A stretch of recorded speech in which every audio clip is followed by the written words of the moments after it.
been meaning to make a few videos about some of my recipes and to address some questions that people have been sending to me of late, and I thought I'd start, appropriately enough, with starters.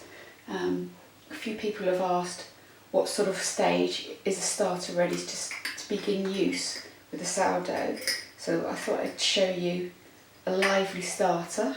Hopefully you can see this, full of lovely bubbles on the top. And what you can do is, just while you're feeding your starter over a few days, is take note of how aerated, how many bubbles it gets, how high it gets in your jar, and also it should smell pleasantly nice and not be too sour, not be too alcohol, not be too yeasty. It should have a nice little tang to it.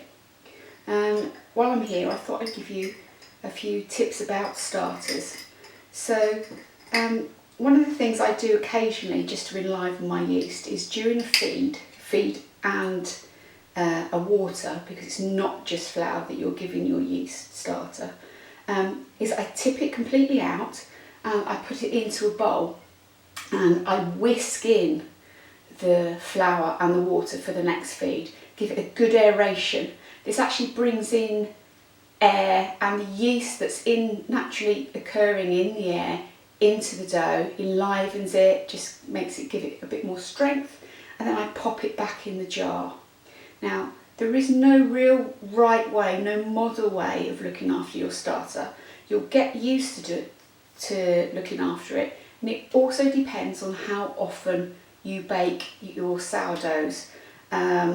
Normally, outside of lockdown, I bake 1 or 2 a week, but at the moment I'm baking nearly every day, so now my routine for my starter has changed and I barely keep it in the fridge. Whereas normally, when I'm only baking a loaf a week, in between feeds I keep it in the fridge, bring it out to warm up and give it a tiny bit of a feed before I need to use it.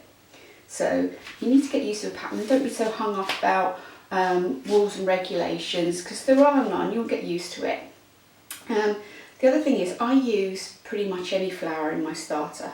Occasionally I take some of my starter out, put it into another jar if I particularly want another starter for a while, so I'll start feeding it rye and keeping it rye for a while.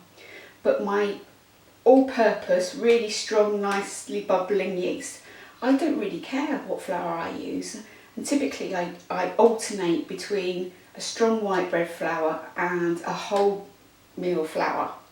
The reason for this is I just use what I have in my cupboards. It's just common sense, it's more frugal, and the yeast doesn't really care. What you're aiming for with your yeast is a lively, strong yeast that's vigorous and ready to go in your sourdough, and it doesn't really discern, the yeast's not discerning enough to know what flour you're giving it. But if you want to, I mean, there's no, you can just make a rye starter, or you can make something else. You can keep it like I do, siphon it off and just stick to one type and keep your main one. But it's more frugal, especially in this situation where it's difficult to come by with flour, is that just feed it any flour. The other thing is, when it is nice and bubbly, just in case, it's useful to siphon off some of this and either dry it out, spread it out onto a baking sheet, dry it in a very low oven, break it all down, put it in a pot. But actually my preferred way of preserving yeast is to spread it out on a baking sheet again and actually pop it into my freezer. I then break it up once it's frozen, it doesn't take long, a couple of hours, pop it in a plastic bag, date it, keep it in my freezer. It will sit there happily for 3 to 6 months, and actually I find it more vigorous and more easy to revive when it's been in the freezer than if I've dried it out. And if you've dried it if you've got some freezer yeast, all you do is pop it back into a clean pot, let it defrost, then feed it, and it will come back much more quickly than if you're using a dried starter.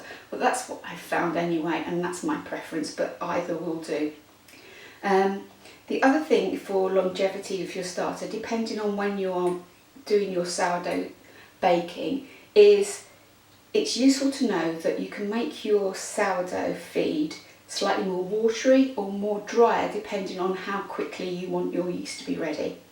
If you want your yeast ready quite quickly, make your starter a little bit wetter, not a lot wetter, a little bit wetter, because that enlivens the yeast a bit. And if you want it to last a bit longer, you're going to keep it in the fridge, make your next feed a little bit drier. It takes the yeast longer to get through all of the carbohydrates that are in the higher density of flour, so it slows it down. The other thing I get asked about is what's the brown liquid. I'm sure most of you know by now that that's called hooch, and it comes after you haven't fed your yeast quite so regularly, and it's the respiration of the yeast produces a mild version of ethanol, very weak ethanol, and that's what that brown liquid is. Don't worry, unless there's an absolute ton of it and your yeast smells very strange. The best way to do is siphon off the hooch, just give your yeast a good feed, and you might need to feed it once, twice, maybe even 3 times more before you use it again, depending on how much hooch there was. But it usually comes back. I mean, you have to be pretty terrible to kill a yeast off, and sometimes when you think you've killed it off, it possibly could have been revived anyway. So on my website, which is inksugarspice.com, I do have a post about starting and looking after a pet sourdough wild yeast. It's called Sourdough for Starters. And also on there's another post which is even older, so you have to dig through the archives or do a search on my website, which is how yeast works. This is something that I researched over several months and wrote up about how the yeast process works. I mean, obviously I'm no scientist, but it's sort of like a layman person's version of this. So that's about it, but I've got one last tip for you. Is that if you're starting out with sourdough baking, dried yeast is not the enemy. There's nothing wrong with using dried yeast in baking. Now, obviously with sourdough, the aim is to use the wild yeast, but while you're starting, if you find that your first few loaves are a bit disappointing, they're a bit flat, they haven't come out very well, you're getting used to looking at your bread, seeing when it's ready to in different parts of the proving process, when is it ready to bake, I'm not quite sure. There's nothing wrong to help you, and especially at the moment when flour is so difficult to come by and quite precious, is just use a pinch of dried yeast in with how you start your bread off, depending on what recipe you use. It will help you to make your bread, to have a usable loaf, to stop you wasting that flour. And once you've got used to the process, you know the stages, you know when the bread is ready to prove, when you should be kneading it, when it's ready to go in the oven, then you can stop using the dried yeast and just switch to your starter. Right, I hope that's been helpful. If you'd like to leave me a comment, I would love to read some. If you've got any questions, you can leave them on Instagram, or you can go over to my website and leave them there. I hope that's been helpful. Thanks very much.